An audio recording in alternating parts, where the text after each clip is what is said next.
High, আমি সুস্মিতা। আবারও একটা নতুন ব্লগে তোমাদের সবাইকে স্বাগত। তো চলো, সকালে কাজকর্ম সেরে নিয়েছি। আর দেখো, অনেকটাই কুয়াশা পড়েছে। চৈত্র মাস, তবুও কিন্তু অনেকটা কুয়াশা বন্ধুরা। তো থালা বাসন সব বের করে নিয়েছি, রান্নাবান্না হয়নি। তো চলো, থালা বাসন কয়েকটা মেজে নিই। আর দেখছো এই যে ড্রামটা পড়ে আছে, কারণ হচ্ছে কয়েকদিন ধরে জলের খুব কষ্ট চলছে আমাদের এখানে। ট্যাপে জল দিচ্ছে না, মানে ট্যাপে জল আসে টাইম কলে, সেখানে জল আসছে না, কি যেন হয়েছে। তো এতটাই পরিমাণে কষ্ট হচ্ছে যে পাশের বাড়ি থেকে দেখো একটু জল এনেছি।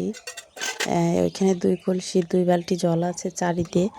তো সেটা দিয়ে সব থালা বাসন ধুতে হবে। আর জামা কাপড় তো কয়েকদিন ধরে ধুতেই পারছি না, দেখি আজকে যদি একটু ধুতে পারি। তো চলো, খুবই মানে চারের মধ্যে 4টা কি পুকুর বানিয়েছি। তো পুকুর বানিয়ে ওই যে একটা একটা করে ধুচ্ছি, মানে জল পাল্টে পাল্টে যে ধুতাম, ধুয়ে নিতাম যখন জল থাকতো। এখন তো সেটা হচ্ছে না। তোমার হচ্ছে সেই একই জলের মধ্যে চুবিয়ে চুবিয়ে ধুয়ে নিচ্ছি। মানে জলের কতটা কষ্ট চিন্তা করো। তো চলো, থালা বাসন কয়েকটা মেজে নিই। তো প্রথমেই বলছি, যদি আমার ভিডিওগুলো ভালো লাগে, আজকে খাওয়ার ভিডিও আনছি না, নিয়ে আসিনি, কারণ খাওয়ার ভিডিও কয়েকদিন ধরে ছেলে স্কুলে যাচ্ছে, তো ওই জন্য খাওয়ার ভিডিও করা হচ্ছে না। তো আবার সুযোগ পেলে অবশ্যই করব। খাওয়ার ভিডিও একজন জমে না, 2 জন থাকলে জমে। তো চলো, ছেলে আর আমি থাকলে খাওয়ার ভিডিওটা ভালোই জমে ওঠে, কার আগে কে খায়।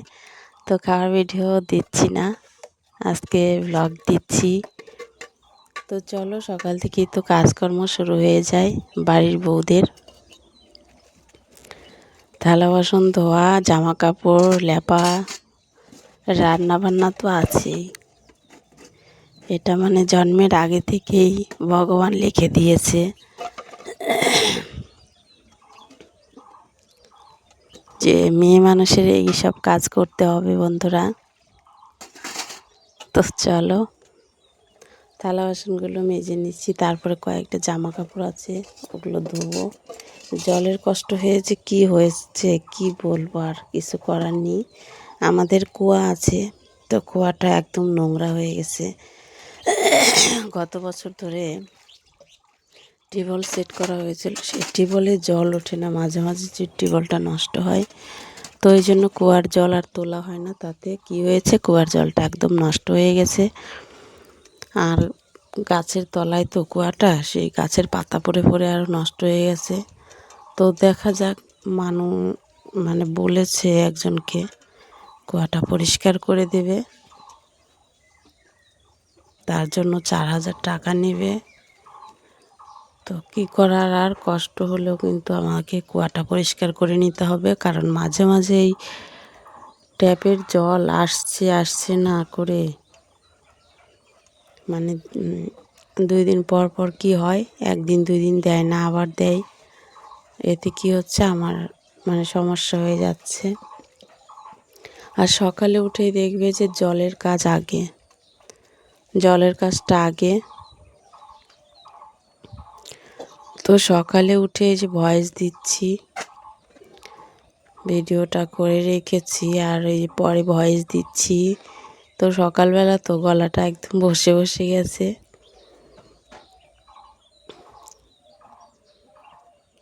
তো চলো, এই যে দেখছো, এই যে কুয়া, এখানে এই কুয়াটা মানে একদম টিউবওয়েল সেট করার পরে কুয়াটা আরও বেশি খারাপ হয়ে গেছে।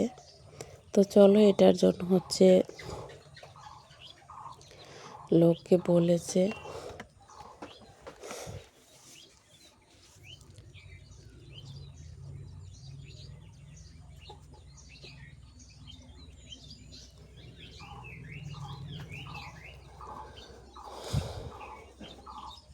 তো এই যে দেখছো জামা কাপড় নিয়ে চলে এসেছি। তো এই জামা কাপড়গুলো কয়েকদিন ধরে জড়ো করা ছিল, ধোবো ধোবো করে আর ধুতে পারছি না, কারণ জল নিয়ে বলে। তো আজকে ভাবলাম যে আর কত জড়ো করব জামা কাপড়। তো আজকে পাশের বাড়ি থেকে দেখো এক বালতি এক কলসি জল নিয়ে এসেছি। তো ওইটুকু জলের মধ্যে শুধু ভিজিয়ে ভিজিয়ে শুদ্ধ করার মতো আর কি, যেমন জল ছিটিয়ে শুদ্ধ করে ঠিক তেমনই করব। শুধু জলে ভিজিয়ে এমনি ধোয়া জামা কাপড়ই, তো কাঁচা মানে বাসি জামা কাপড় ছিল সেগুলো শুধু জলে ডোবাবো আর ওঠাবো, ওদের স্নান করাবো আজকে। তো সেই জন্যে এই যে দেখো জামা কাপড়গুলো সব ধুয়ে দিচ্ছি। আর ওই চারের জল মাপা জল, ওইটুকু জলের মধ্যে থালা বাসন ধুয়ে নিলাম। আর এই যে দেখছো ধামার জল, এই জলে আমাকে জামা কাপড়গুলো অন্তত চান করাতে হবে। এত জলের কষ্ট কি বলবো। এখানে যখন প্রথম বাড়ি করি তখনও জলের কষ্ট করেছিলাম খুবই। অনেক দূরে একটা পুকুর আছে, সেখান থেকে জল নিয়ে আসতাম। এখন আবার কি হয়েছে, ওই পুকুরের চারিপাশে না বেড়া দিয়ে দিয়েছে, মানে ঘাট নেই। সব বাড়ি করবে পুকুর পাড় দিয়ে, সব হচ্ছে মাটি ফেলে বেড়া করে দিয়েছে, পুকুরে নামার মতো পরিস্থিতি নাই। তো ওই জন্য হচ্ছে পুকুরে নামা যায় না, আর ওই জন্য যেতে পারছি না। তাহলে তো পুকুর থেকে ধুয়ে নিয়ে আসতাম। তো চলো এইটুকু জল দিয়ে আর একটু জল এই যে লাগবে দেখো, সেই ঘরে থেকে এই যে নিয়ে আসছি, নিয়ে এসে ধুয়ে নিলাম।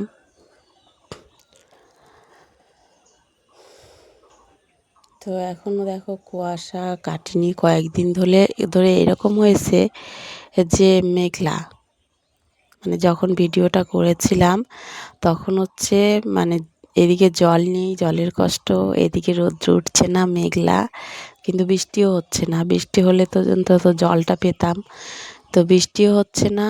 এদিকে মেঘলা আকাশ, এদিকে হচ্ছে তোমার মানে জলও নেই, এরকম পরিস্থিতি হয়ে গেছে।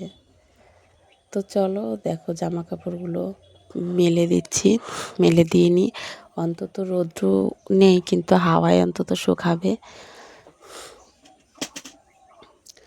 আর এই যে দেখছো যে বালতিগুলো বসিয়ে রেখেছি, আমাদের হচ্ছে এই যে চালের নিচে জল পড়বে, মেঘ সাজিয়েছিল, এমন মেঘ সাজিয়েছে, আমি ভাবলাম কি তাহলে বৃষ্টি আসলে জলটা পড়ে বালতিগুলো ভর্তি হবে, অন্তত একটু জল পাবো।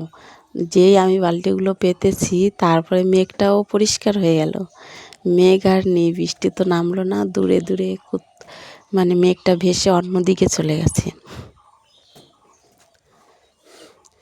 তো তারপরে দেখো আমি জামা কাপড়গুলো ধুয়ে এই যে স্নান করে নিয়েছি। জল নিয়ে এসেছিলাম এক বালতি, এক কলসি জল, সেই একদম জলে আমি স্নান করে নিলাম, যে জামা কাপড় ধুয়ে একদম স্নান করে নিই। তো এই যে দেখো স্নান দান হয়ে গেল। তারপরে যেইটুকু জল ছিল ওই জলের মধ্যে আবার সেই জামা কাপড়গুলো মানে ধুয়ে দিলাম, গায়ের জামা কাপড়গুলো। তো চলো এখন হচ্ছে স্নান হয়ে গেল, পুজো টুজো দেবো, তারপরে সেই আর অন্য অনেক কাজকর্ম আছে।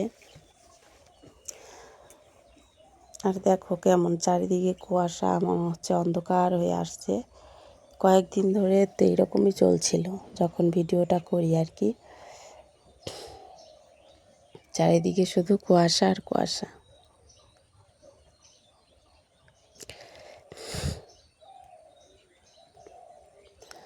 তো এই যে জামা কাপড় দেখো দিয়েছি, আবার উঠিয়ে নিচ্ছি, কারণ হচ্ছে ওই দড়িটা হচ্ছে এত মানে ক্ষয় হয়ে গেছে, দড়িটা একটু হলে হয়তো চিড়ে পড়ে যাবে, ওই জন্য দড়ির যে ভারটা কমিয়ে দিলাম জামা কাপড়গুলো এদিকে নিয়ে এসে।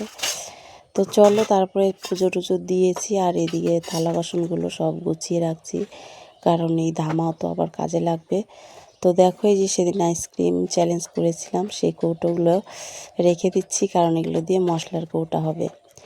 চিনে মাটির একটা আছে, আর এই যে কৌটোগুলো এত সুন্দর কি বলবো, ওই জন্য ধুয়ে রাখলাম আমি, যে মশলা দানি করতে পারবো।